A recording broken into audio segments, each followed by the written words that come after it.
Kita mo hindi nga sila nagtatag ng Calvinist churches, hindi tulad, kasi ang nag-adapt talaga ng pure tulip doctrine, pag nakakita ka ng simbahan na Reformed Church, Calvinistic yan, sila talaga yan ang nag-adapt ng ng doktrina ni Calvin wholeheartedly.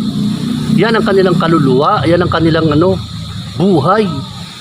Kaya nga hindi sila nahiya na sabihin na Reformed Church. Meron namang Presbyterian Church nag-adapt ng Calvinistic din. Hindi sila actually nagdadala ng Baptist Church. Kasi sa tingin ko, mayroon pa silang moral eh.